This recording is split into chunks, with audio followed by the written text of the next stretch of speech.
ഇവിടെ കുറേ പദ്ധതികൾ ആരംഭിക്കുന്നുണ്ട്, പല സംഭവങ്ങളും ആരംഭിക്കുന്നുണ്ട്.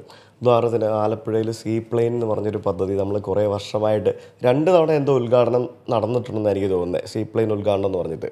പക്ഷേ ആ ഉദ്ഘാടനത്തിൻ്റെ അന്ന് സീ പ്ലെയിൻ ഇറങ്ങുന്നതല്ലാതെ പിന്നീട് ഇത് തുടർന്ന് പോകുന്നതായിട്ട് നമ്മൾ കണ്ടിട്ടില്ല.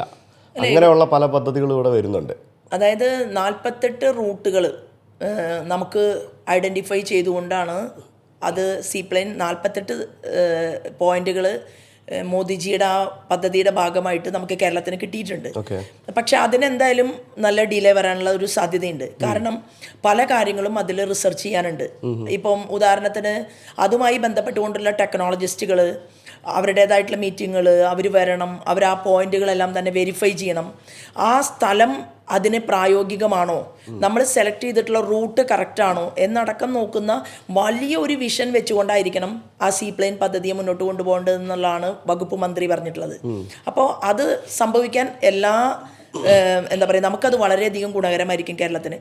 അതേപോലെ തന്നെയാണ് ഇപ്പോൾ നമുക്ക് ഈ ഗവൺമെൻറ്റിൻ്റെ ഭാഗമായിട്ട് ഒരു വന്ദേ ഭാരത് വന്നല്ലോ. അതായത് എപ്പോഴും ഇൻഫ്രാസ്ട്രക്ചർ ഡെവലപ്മെൻറ്റ് ഏത് നാട്ടിലുണ്ടോ ആ നാട്ടിലേക്കാണല്ലോ ജനങ്ങൾ കൂടുതൽ വരിക.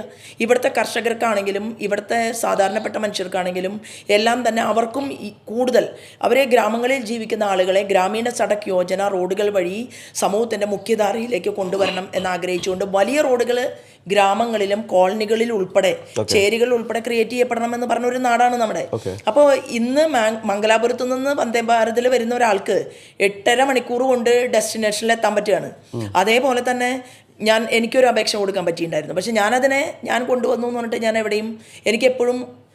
ഞാൻ എപ്പോഴും ഡൽഹിയിൽ പോയി ഓരോ വകുപ്പ് മന്ത്രിമാരെയും ശല്യം ചെയ്യുന്ന ഒരാളാണ്. ക്യാബിനറ്റ് മിനിസ്റ്റേഴ്സിന് പോവും, അവരുടെ വീട്ടിൽ പോയി കാണും. കാരണം നാഷണൽ എക്സിക്യൂട്ടീവിൽ 6 കൊല്ലം ഉണ്ടായിരുന്നുകൊണ്ട് എനിക്ക് പരിചയമുള്ള മുഖങ്ങൾ അവിടെ ഉണ്ട്, എന്നെയും പരിചയമുണ്ട് അവർക്ക്. അപ്പോൾ ഞാൻ അവിടെ ചെന്ന് അന്ന് പറഞ്ഞത് എന്താ വെച്ചാൽ ഞങ്ങൾക്ക് വന്ദേ ഭാരതിൻ്റെ എണ്ണം കൂട്ടണം. അപ്പോൾ എണ്ണം കൂട്ടുമ്പോൾ എന്താണെങ്കിൽ ഇത്രയും അധികം കുട്ടികൾ ബാംഗ്ലൂരിൽ പഠിക്കാൻ പോകുന്നുണ്ട്, അതുപോലെ തന്നെ ധാരാളം ബിസിനസ്സുകാർ ബാംഗ്ലൂരിലുണ്ട്. അപ്പോൾ എനിക്കൊരു ചെറിയ സ്വാർത്ഥത ഉണ്ടായിരുന്നു. അതായത് ഞാൻ ആലപ്പുഴ മത്സരിച്ചതുകൊണ്ട് ആലപ്പുഴക്കാർ ഒരുപാട് ആളുകൾ ഞാൻ ജയിക്കും എന്ന് കരുതിയിട്ട് എനിക്ക് വോട്ട് ചെയ്തു. പക്ഷേ ഞാൻ ജയിച്ചില്ല, വോട്ട് ഡബിളായി. എന്നാൽ ആലപ്പുഴയിൽ വലിയ വികസനം കൊണ്ടുവരുമെന്ന് പറഞ്ഞ ഒരു വ്യക്തി പിന്നീട് ഒന്നും ചെയ്യുന്നത് കാണുന്നില്ല എന്ന് പറയുമ്പോൾ അവർക്കത് സങ്കടമാണ്. പക്ഷെ അവർ മനസ്സിലാക്കുന്നില്ല. ചില ആളുകൾ എന്നോട് ചോദിക്കുന്നുണ്ട് എന്താ ഇപ്പോൾ ഒന്നും ചെയ്യാൻ പറ്റാത്തതെന്ന്. അപ്പോൾ ചില ആളുകൾക്ക് അതുപോലും അറിയില്ല. നമ്മൾ MLA ആവുകയോ MP ആവുകയോ ചെയ്താലാണ്, സിഗ്നേച്ചർ ചെയ്യാനുള്ള പേന കിട്ടിയാലാണ് നമുക്ക് തീരുമാനങ്ങൾ എടുക്കാൻ പറ്റുക.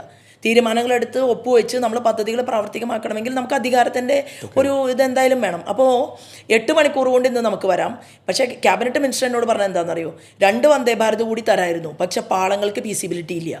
അപ്പോൾ പാളങ്ങൾക്ക് ഫീസിബിലിറ്റി വേണമെന്നുണ്ടെങ്കിൽ റെയിൽവേയുടെ പ്രവർത്തനത്തിന് അത്രയും ശക്തമായി കൂടെ നിന്നിട്ട് നമ്മുടെ സംസ്ഥാനത്തെ, ഇതിപ്പോൾ പറയുന്നത് ഒരു രാഷ്ട്രീയ പ്രോഗ്രാം അല്ലാത്തതുകൊണ്ട് ഞാൻ കൂടുതൽ അങ്ങനെയുള്ള കാര്യങ്ങളിൽ അപ്പോൾ മുഖ്യമന്ത്രിക്ക് പലതവണ മുഖ്യമന്ത്രി പ്രധാനമന്ത്രിയെ കാണാൻ പോയി. അപ്പോൾ എന്തുകൊണ്ട് നമ്മുടെ മുഖ്യമന്ത്രിക്ക് പറയാലോ, ഇതാണ് ഞങ്ങളുടെ തടസ്സം, ഈ തടസ്സത്തെ ഞങ്ങൾക്ക് റിമൂവ് ചെയ്യാൻ വേണ്ടിയിട്ട് ഞാൻ എന്താ ചെയ്യേണ്ടത്, ഈ ചോദ്യം ചോദിക്കാം. ഇപ്പം ഞാൻ നേരത്തെ പറഞ്ഞ ടൂറിസം പദ്ധതിയെക്കുറിച്ച് പറഞ്ഞല്ലോ. ഈ ടൂറിസം പദ്ധതി എന്ന് പറയുന്നത് ചെയ്യേണ്ട ആളാരാണ്? കേന്ദ്രം ചെയ്യണം, പദ്ധതി കൊടുക്കാൻ തയ്യാറാണ്. കേന്ദ്രത്തിൻ്റെ മന്ത്രി ആരാ? സുരേഷ് ഗോപിയാണ്.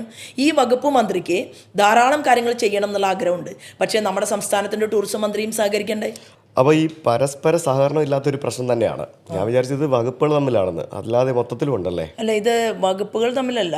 യഥാർത്ഥത്തിൽ ഒരു ഹിഡൻ അജണ്ടയുണ്ട്.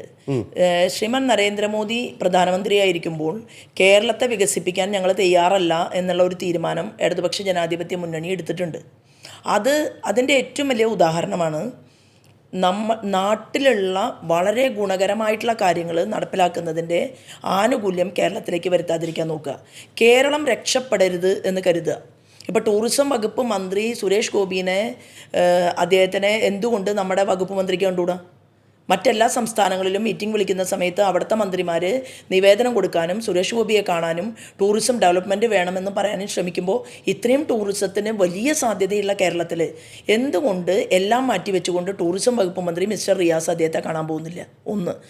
രണ്ടാമതായിട്ട് ഫിഷറീസ് മേഖലയുണ്ട്. ശ്രീമാൻ ജോർജ് കുര്യൻ മന്ത്രിയാണ്. അപ്പോൾ നമുക്ക് വലിയ രീതിയിലുള്ള ഫുഡ് പാർക്കുകൾ ഇവിടെ ഉണ്ടാക്കാൻ പറ്റും. കോൾഡ് സ്റ്റോറേജുകൾ കൊണ്ടുവരാൻ പറ്റും. അതിൻ്റെ മാർക്കറ്റിംഗ് സിസ്റ്റം വളരെ ഭംഗിയായിട്ട് ചെയ്യാൻ പറ്റും. മത്സ്യമേഖലയെ വളരെയധികം മുന്നോട്ട് കൊണ്ടുപോകാൻ സാധ്യതയുള്ള എല്ലാ ഘടകങ്ങളും നമുക്കുണ്ട്. ആ ഘടകങ്ങളെ കൂട്ടിയോജിപ്പിക്കാനുള്ള ഒരു സാങ്കേതിക വിദ്യ, ഇത് മാത്രമാണ് വകുപ്പ് മന്ത്രി എന്ന് പറയുന്നത്.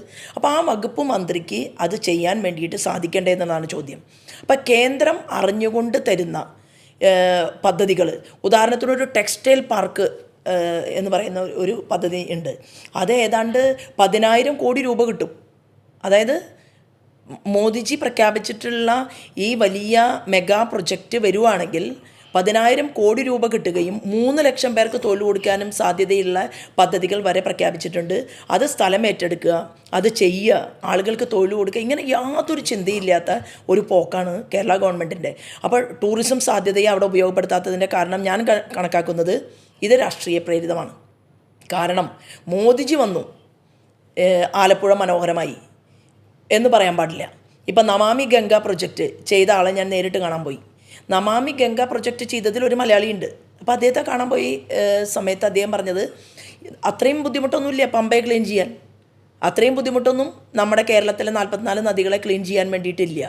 പക്ഷേ ഇവിടുത്തെ കായലുകളും ഇവിടുത്തെ ചില ഹബ്ബുകളും ഇവിടുത്തെ വാട്ടർ ഫെസിലിറ്റിയും എല്ലാം തന്നെ വൃത്തിഹീനമായിട്ട് നിൽക്കുന്ന സമയത്ത് എന്തുകൊണ്ട് ഞാൻ നമാമി ആലപ്പുഴയ്ക്ക് വേണ്ടിയാണ് പോയത്. കാരണം നമാമി ആലപ്പുഴ എനിക്ക് വികസന രേഖയിൽ പ്രഖ്യാപിക്കുന്നതിന് മുൻപ് ഇത് നിങ്ങളുടെ ടീമിന് ചെയ്യാൻ സാധിക്കുമോ, ജയിച്ച് MP ആയി കഴിഞ്ഞാൽ ഞാൻ എൻ്റെ വിഷൻ മുന്നോട്ട് വെച്ച് കഴിഞ്ഞാൽ അത് ചെയ്തു തരുമോ എന്ന് ചോദിക്കാതെ നമുക്കത് പേപ്പറിൽ വയ്ക്കാൻ പറ്റില്ല. കാരണം നമ്മൾ വികസന രേഖ അവതരിപ്പിച്ച് കഴിഞ്ഞാൽ അത് പ്രാവർത്തികമാക്കാൻ പറ്റിയില്ലെങ്കിൽ വെറും വാക്ക് പറഞ്ഞൊരു പൊളിറ്റീഷ്യനായിട്ട് മാറും ജയിച്ചാൽ. അപ്പോൾ ഇവിടെ മുഖ്യമന്ത്രിക്ക് എത്രയോ തവണ മുഖ്യമന്ത്രി പ്രധാനമന്ത്രിയെ കണ്ടു എന്നാണ് പറയുന്നത്. പ്രധാനമന്ത്രിയെ കണ്ട സമയത്ത് മുഖ്യമന്ത്രി കൊടുത്തിട്ടുള്ള ആവശ്യങ്ങൾ എന്താണ്?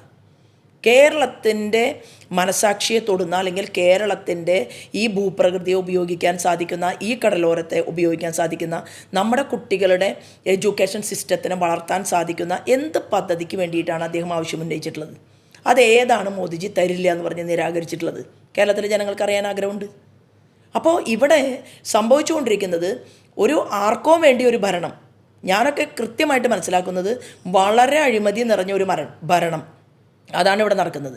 അതിനു വേണ്ടി മാത്രം, അതായത് മനുഷ്യർക്ക് വേണ്ടി പ്രവർത്തിക്കാൻ, ഇവിടുത്തെ ജനങ്ങളുടെ താല്പര്യങ്ങൾ മുന്നിൽ വെച്ചുകൊണ്ട് അല്ല ഈ ഭരണകൂടം മുന്നോട്ട് പോകുന്നത് എന്നാണ് റോഡിൽ മൈക്കേട്ടി പ്രസംഗിക്കുന്നത്.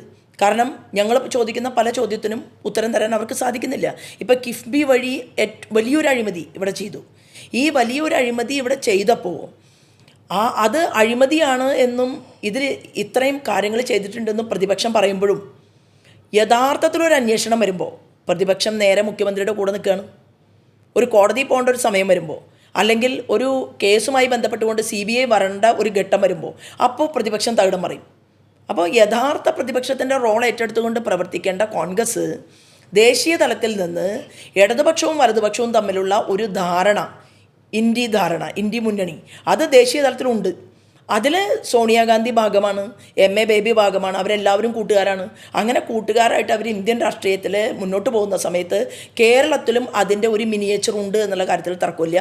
അത് ജനങ്ങളുടെ മുന്നിൽ അവർ കാണിക്കുന്നില്ല. അത് പരസ്യമാക്കി വെക്കാതെ ഹോൾഡ് ചെയ്തുകൊണ്ട് ഇവിടെ വികസനം വേണ്ട എന്നുള്ളൊരു തീരുമാനം അവരെടുക്കുകയാണ്. അതുകൊണ്ടാണ് ഇപ്പോൾ വിദ്യാഭ്യാസ PM ശ്രീ പദ്ധതി വേണ്ട എന്ന് പറയുന്നത്. ആ ഒരു സഖ്യമായിരിക്കുമോ BJPയുടെ നേതാക്കളെ തെരഞ്ഞു പിടിച്ച് തോൽപ്പിക്കുന്നതിന് കാരണമാകുന്നൊരു കാര്യം? അല്ല, തീർച്ചയായിട്ടും. കാരണം കേരള നിയമസഭയിൽ ഞങ്ങൾ പോയാൽ ഉദാഹരണത്തിന് 1/2 ഡസൻ പേരെ തോൽപ്പിച്ചു. അതായത് ജയിക്കാൻ സാധ്യതയുള്ള ആൾക്കാരെ തെരഞ്ഞു പിടിച്ച് തോൽപ്പിക്കുകയല്ല ചെയ്യുന്നത്. ജയിക്കാൻ സാധ്യതയുള്ള ആളുകളെ 1/2 ഡസൻ ആളുകളെ കഴിഞ്ഞ അസംബ്ലി തെരഞ്ഞെടുപ്പിൽ തോൽപ്പിച്ചു. ഈ കഴിഞ്ഞ തെരഞ്ഞെടുപ്പിൽ ഞാൻ കഴക്കൂട്ടത്ത് 2ാം സ്ഥാനത്ത് വന്ന ആളാണ്.